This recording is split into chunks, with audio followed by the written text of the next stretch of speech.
Class 7th Hindi व्याकरण। आपका second lesson है वर्ण विचार। तो देखिए, वर्ण भाषा की सबसे छोटी इकाई है। भाषा का उच्चारण ध्वनियों से होता है। प्रत्येक ध्वनि का एक विशेष चिन्ह होता है। यह विशेष चिन्ह ही वर्ण कहलाता है। वर्ण भाषा के उच्चरित और लिखित दोनों रूपों के प्रतीक हैं। वर्ण भाषा की लघुतम इकाई भी है। मनुष्य के मुख से अनेक प्रकार की ध्वनियां निकलती हैं, परंतु ये समस्त ध्वनियां वर्ण नहीं होती हैं। कुछ ही ध्वनियों को स्वीकृत करके उनके चिन्ह निश्चित किए गए हैं व उन्हें वर्ण का रूप प्रदान किया गया है।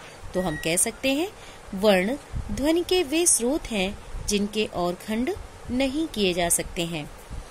तो देखिए, पहले तो हम ध्वनि समझते हैं कि ध्वनि है क्या।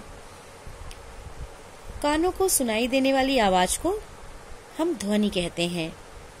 कानों को सुनाई देने वाली आवाज को ध्वनि कहते हैं और ध्वनि को लिखने के लिए निश्चित किए गए चिन्ह वर्ण कहलाते हैं।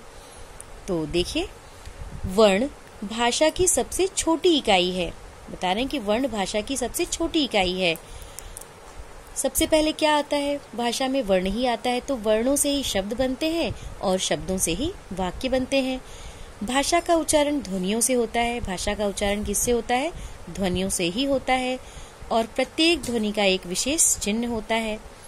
यह विशेष चिन्ह ही वर्ण कहलाता है।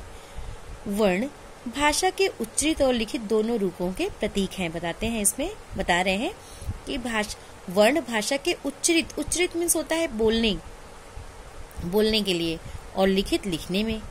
यानी कि वर्ण भाषा के उच्चरित और लिखित दोनों रूपों के प्रतीक हैं। वर्ण भाषा के बोलने और लिखने दोनों रूपों के ये प्रतीक हैं। वर्ण भाषा की लघुतम इकाई भी है। करें कि वर्ण भाषा की सबसे छोटी से छोटी इकाई भी है, जिसके हम टुकड़े नहीं कर सकते हैं। मनुष्य के मुख से अनेक प्रकार की ध्वनियां निकलती हैं, परंतु ये समस्त ध्वनियां वर्ण नहीं होती हैं।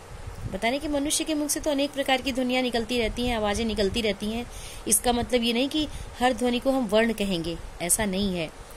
कुछ ही ध्वनि को स्वीकृत करके उनके चिन्ह निश्चित किए गए हैं व उन्हें वर्ण का रूप प्रदान किया गया है। बता रहे कि कुछ ही ध्वनियों को स्वीकार किया गया है और उनके चिन्ह निश्चित किए गए हैं और उन्हें वर्ण का रूप प्रदान किया गया है कि इस ध्वनि को हम ये वर्ण बोलेंगे।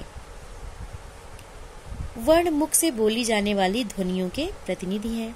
करें कि वर्ण मुख से बोली जाने वाली आवाजों के प्रतिनिधि हैं, ध्वनियों के प्रतिनिधि हैं, बताने वाले हैं, क्योंकि इनके माध्यम से लिखित रूप में हमें उन्हीं भावों का बोध होता है, उन्हीं भावों की जानकारी होती है जो मौखिक भाषा में बोलने से होता है।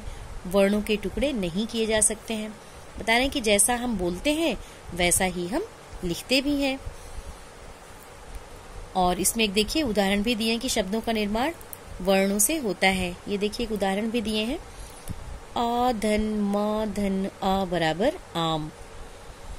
तो देखिए ये आ है, धन मामा में देखिए हलंत लगाए हैं। माँ है ये आपका व्यंजन वर्ण।